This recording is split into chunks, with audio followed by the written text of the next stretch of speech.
Hello everyone, I hope कि आपने हमारे प्रीवियस लेक्चर ज़रूर से देखे होंगे जो बारबेल स्क्वाट और प्रोटीन के ऊपर थे। हमने ये जो सीरीज़ चालू की है वहाँ पर हम एक टॉपिक को पकड़कर थॉरली आपको उसके रिगार्डिंग सारी जानकारी देते हैं कि आप अपने क्लाइंट को बेस्ट से बेस्ट रिजल्ट भी दे सके और आपका नॉलेज भी एनहांस हो। तो आइए आज के लेक्चर में जो है फैट के ऊपर उसके ऊपर चर्चा करते हैं। जब फैट की बात आती है तो फैट के नॉर्मल टाइप्स वगैरह या फैट क्या लेनी चाहिए तो सबको पता होता है, लेकिन जो बॉडी एनालिसिस मशीन में जब बॉडी फैट एनालिसिस करते हैं तो किस किस तरह की फैट होती है इसमें कई लोगों को डाउट होता है और यही क्वेश्चन हमें एक आया है हमारे स्टूडेंट की तरफ से। तो let me give you answer. जब आप बॉडी फैट एनालिसिस मशीन करते हैं तो उसके कई टाइप्स होते हैं। ये एक इम्पीडेंस बेस्ड टेक्निक होती है जहाँ पे एक छोटा सा माइनर करंट आपके पैरों में से आपके सिर तक जाता है और बॉडी में क्या क्या होता है, जैसे कि बॉडी में वाटर कितना है, लीन बॉडी मास कितना है, बॉडी फैट कितनी है और कई तरह की बॉडी फैट जो है उसका आइडेंटिफिकेशन ले लेता है। और ये एस्टिमेट आपको ये तो एक प्रोजेक्ट के माध्यम से, ये तो एक सॉफ्टवेयर के माध्यम से प्रिंट आउट निकाल के दे देता है। आपने कई बार यहाँ पे जो स्क्रीन पे देख रहे वैसे देखे होंगे चार्ट्स। ये चार्ट्स में काफ़ी सारे डिटेल्स होती है। लेट्स सी, इसमें 3 तरह की बॉडी फैट आपको देखने को मिलेगी। यहाँ पे सबसे पहले body fat you can see which is body fat, मतलब स्केलेटल बॉडी फैट। आपकी बॉडी में आपके जो मसल्स है उसके ऊपर की जो बॉडी फैट होती है उसे स्केलेटल बॉडी फैट बोलते हैं। ये प्राइमरी बॉडी फैट है जो आपकी बॉडी रिजर्व रखती है कि भाई जब जरूरत पड़ी तो आपकी बॉडी से यूज करेगी। क्या आपको पता है इसे हम एडिपोस टिश्यू या एडिपोस सेल्स भी बोलते हैं। यही एडिपोस टिश्यू जो है वो हमारे स्टमक मतलब लोअर एब्डोमिन, हमारे लोअर बैक, हमारे हिप्स और हमारे थाई के आसपास बहुत ज़्यादा अमाउंट में होते हैं। इसीलिए यहाँ पे आप देख सकते हैं फैट का जमाव ज़्यादा होता है। हालांकि आपके काफ में, आपके बाइसेप में, आपके ट्राइसेप में, यहाँ पे आपके ट्रेपेजियस में यहाँ पे देखिए फैट बहुत कम होती है बिकॉज यहाँ पे एडिपोस टिश्यू या एडिपोस सेल बहुत कम होते हैं।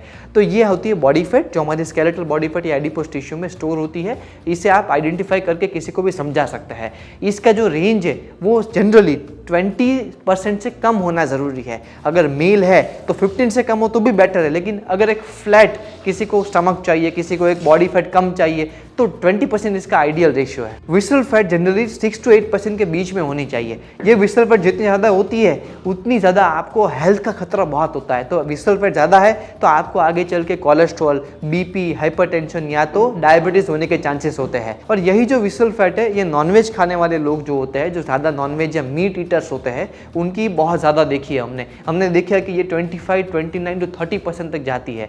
हालांकि इसकी रेंज मैंने जैसे कहा 6 to 8 के बीच में ही होनी चाहिए। जितनी ज़्यादा उतना हेल्थ रिस्क सबसे ज़्यादा। तो किसी भी विसरल फैट ज़्यादा है तो आप उसको मीट अवॉइड करवा सकते हैं। सैचुरेट फैट या अनसैचुरेट फैट की जगह एसेंशियल फैटी एसिड ज़्यादा दे सकते हैं। ये ऑप्शंस आप चेंज करवा सकते हैं उनकी लाइफस्टाइल में, उनके डाइट में। नेक्स्ट होती है सेगमेंटल फैट, मतलब आपका एक सेगमेंट होता है आपका आर्म्स, एक होता है आपका लेग्स, एक होता है आपका टोर्सो मतलब चेस्ट, बैक एंड एब्स का पार्ट। अगर आप सेगमेंट वाइज डिवाइड कर देते हो फैट को तो सेगमेंट वाइज डिवाइडेड फैट को सेगमेंटल फैट बोलते हैं। आपको जान के आश्चर्य होगा कि ये भी एक प्रकार की स्केलेटल फैट ही है। तो इस फैट का जो प्रमाण है वो 15%, 20% से कम होना चाहिए जैसे हमारे स्केलेटल फैट का प्रमाण था। तो इसी से आप आइडेंटिफाई कर सकते हैं कि भाई आपकी आर्म्स में, लेग्स में और आपके चेस्ट, बैक एंड आपके एब्डोमिन्स में, मतलब आपके टोर्सो में कितनी फैट रिड्यूस हुई है आफ्टर 45 डेज और आफ्टर 90 डेज जब आप दूसरी बार एनालिसिस रिपोर्ट करवाते हैं। एक और बोनस टिप आपके लिए, एक होता है स्केलेटल मसल मास। ये रिपोर्ट में आपको बार बार देखने को मिलेगा। इसके बारे में अगर चाहिए तो मैं एक और वीडियो बनाऊंगा, लेकिन मसल मास मतलब क्या, आपकी बॉडी में कितने मसल्स है, स्केलेटल मतलब आपके बाइसेप में, ट्राइसेप में, स्केलेटल मतलब हड्डियों के ऊपर, उसका एक प्रकार का प्रतिशत, उसे आप बोलते हैं स्केलेटल मसल मास का परसेंटेज। ये परसेंटेज जनरली 30% से अप होना ज़रूरी है अगर आपको हेल्दी लाइफ जीनी है जहाँ पे आपको कोई बैक पेन, शोल्डर पेन या कोई प्रकार की पेन ना हो और वो कम हो। उसके लिए मैंने देखा है कि भाई 20-25% के बीच में ही लोगों का होता है, सेडेंटरी लोगों का। तो इसे आप बढ़ा सकते हैं रेजिस्टेंस ट्रेनिंग करके, weight training, TRX bench training, Tabata workout, ऐसे कई सारे रेजिस्टेंस ट्रेनिंग के टाइप है जो अगर आप करेंगे तो ऑटोमेटिकली ये आपका मसल मास बढ़ेगा। और जब भी फैट लॉस करते हैं तो फैट लॉस का मतलब क्या होता है पता है आपको, कि भाई आपकी बॉडी में फैट कम हो जाए और मसल मास बढ़ जाए। अगर आप किसी का वेट लॉस या फैट लॉस ऐसे करवाते हैं तो ये साइंटिफिक होता है और इसे आप एस्टिमेट कर सकते हैं। कोई भी चीज़ को अगर आप मेजर कर सके तभी उसका कोई अल्टीमेट वैल्यू सामने वाले के सामने प्रेजेंट होगी। अगर कोई वैल्यू आपके लिए प्रेजेंट करने के लिए है ही नहीं तो आप सामने वाले को रिजल्ट दिखाएंगे क्या। तो एनालिसिस रिपोर्ट करना बहुत ज़रूरी होता है। दूसरी बात ये कि एनालिसिस रिपोर्ट मॉर्निंग में होता है एम्प्टी स्टमक विदाउट एक्सरसाइज, जिससे उसकी वैल्यू हमें एकदम प्रिसाइज मिलती है। इसके अलावा अगर आपको कोई डाउट है एनालिसिस रिपोर्ट के अंदर किस तरह के मशीन होते हैं, क्या प्राइजेस होती है, तो ज़रूर से कमेंट में लिखिए, मैं आपका डाउट ज़रूर से सॉल्व करूँगा।